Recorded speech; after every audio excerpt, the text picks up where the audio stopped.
I'm Chronix from the most extreme wrestling, and this is your Raw review for April 30th, 2012. And, well, the nameplate suggests that Crystal is here, but she in fact is not, as she's having to do the whole finals thing. But she's supposed to be done with college coming up next week. She will be back full time, and she will be done for the summer. She will be done forever, so that'll be pretty awesome. Alright, this is coming off the heels of Extreme Rules, and we're starting off with John Laryngitis coming out, and oh, by the way, the Raw entrance video, it had something a little bit different. It was featuring Brock Lesnar as starring Brock Lesnar on Monday Night Raw or whatever, wearing everybody booze and everything, so that was cool.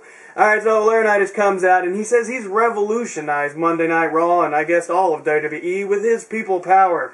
He says he's brought back Brock Lesnar, and has brought this new face of the WWE and all this. And, well, here comes Brock Lesnar himself, to a very, very small reaction, which I was just like, really? Where's the reaction? It's Brock Lesnar! Okay, so he comes down to the ring, and he says that he brought the pain.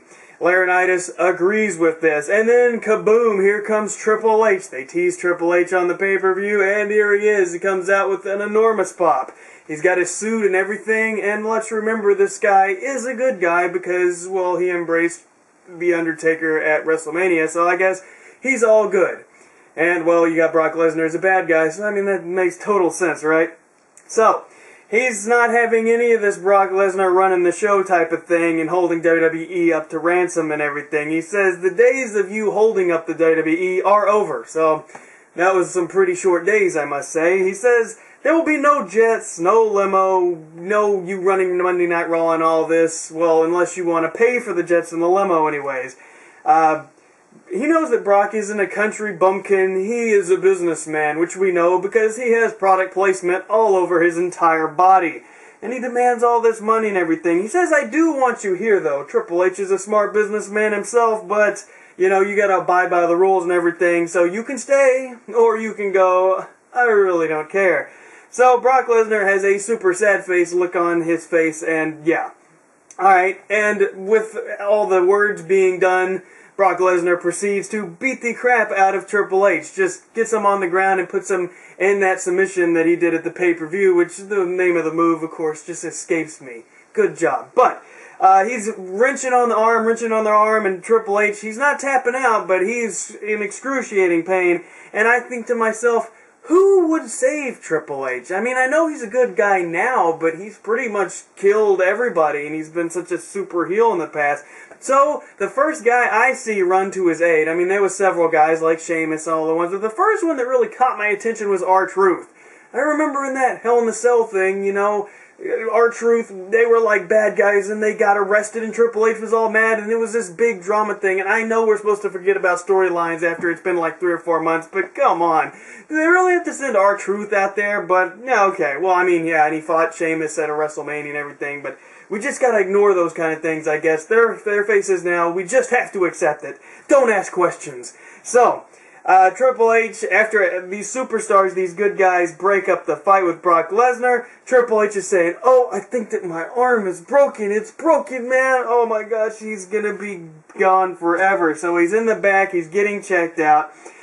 Because he thinks his arm is broken, and in fact later on we find out that it is in fact broken, but not to worry, Triple H, because I saw with my own 2 eyes. Zack Ryder had a broken back, and within a couple of months he was full back 100%, no worries. So this should probably heal by, I don't know, the next pay-per-view, so you can get your revenge probably. So don't even worry, Triple H, you should be in the clear.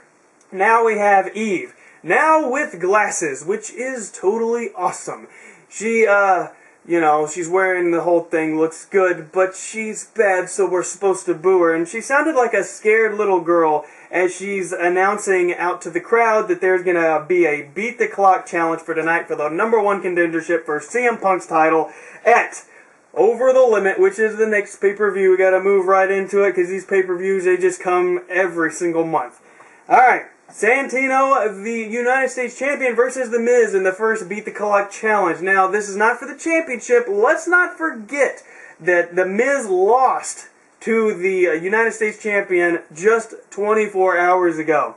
The crowd was completely dead and could not give a crap, and The Miz comes away with the victory at 4 minutes and 18 seconds. So yes, he could not win the championship, but he won this one, and this moves him one step closer to the WWE Championship.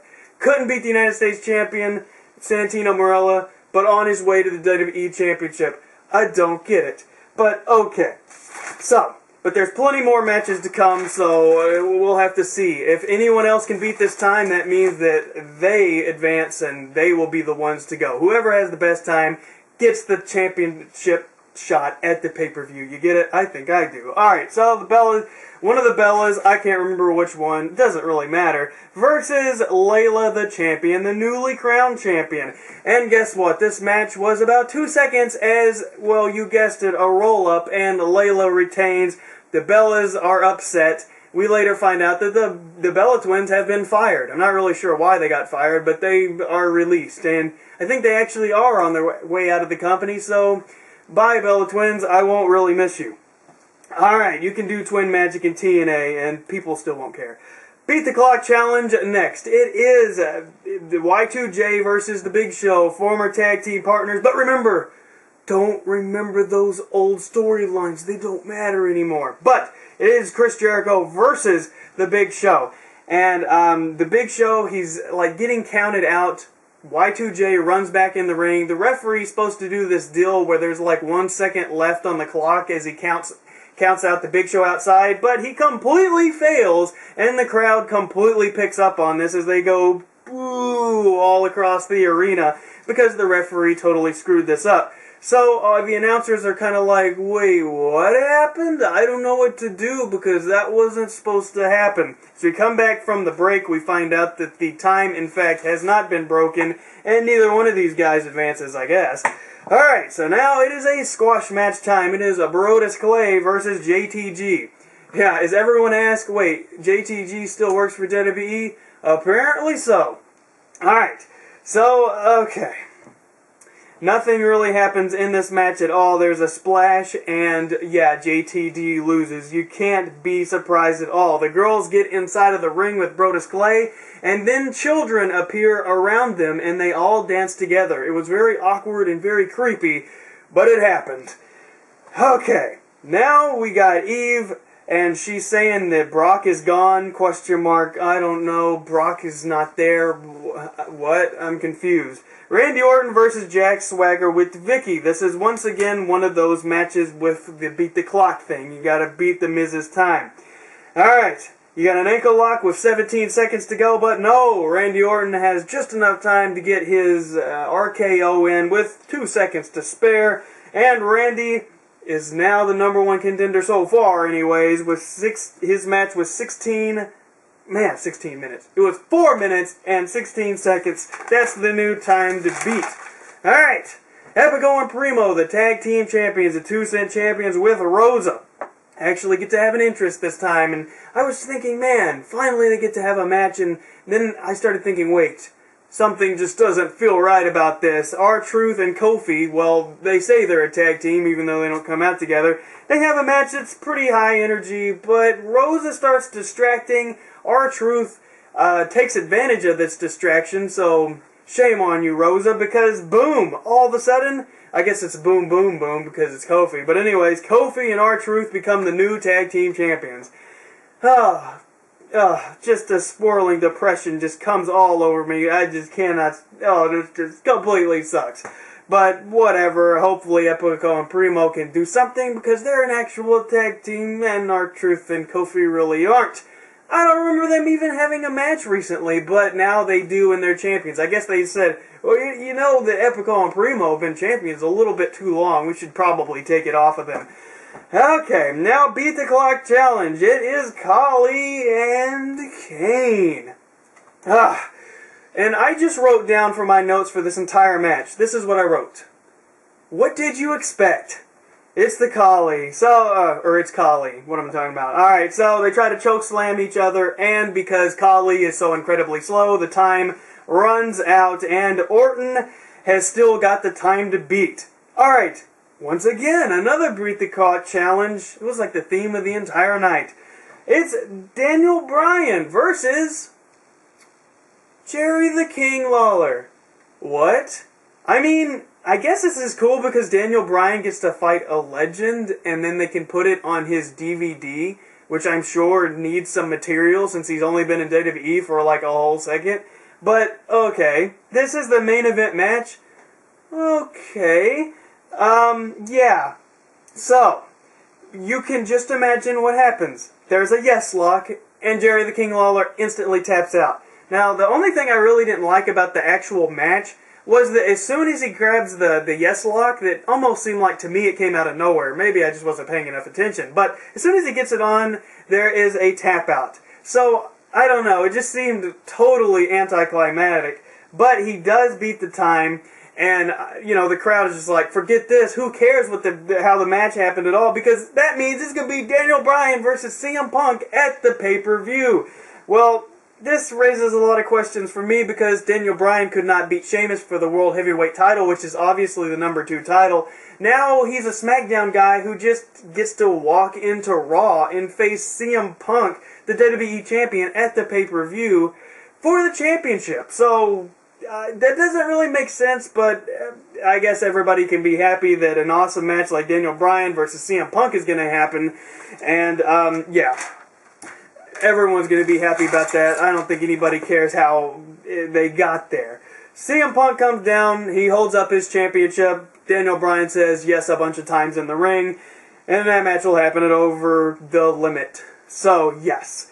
Okay, now, let's see, I already said that, and yeah, they ask what's going to be happening with Brock. They mention that Triple H definitely has a broken arm, and yeah, okay. Now, Cena comes down to the ring. I thought Raw was over after that, but apparently not. Cena has to come and say something. He's in an arm sling. His arm did not get broken, although Triple H did. He's in a sling. He says that I'm here. We already knew that.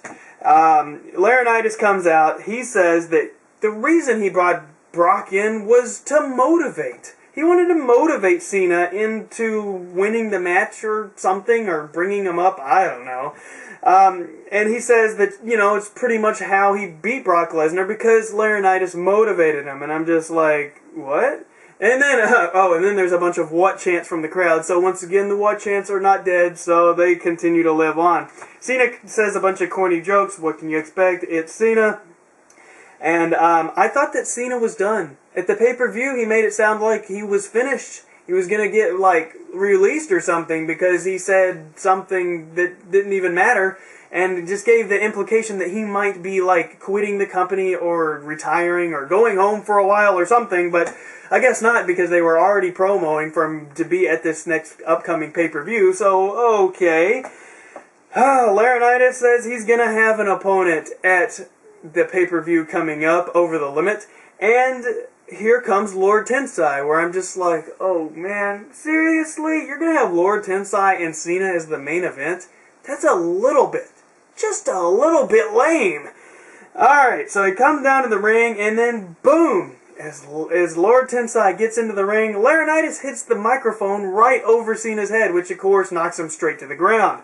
Laurinaitis and Lord Tensai and Akishimoto, or whatever the guy manager name is, he's over there. They're all beating the crap out of Cena. And then Laurinaitis gets back on the microphone and says, at the pay-per-view, it's going to be John Cena versus John Laurinaitis. What? Okay. That's really weird, but at least Laurinaitis is a former wrestler, and all I can really say about this is, at least you got Daniel Bryan and CM Punk, and I'm sure some other good matches, and this will just be like, whatever, but I guess Cena, I don't know. I just don't know about this. I'm sure that he's going to face Brock Lesnar at some other point, but right now, I mean, I just watched Raw. I haven't really formulated all of this into my head, but I'm just kind of shaking my head at this point.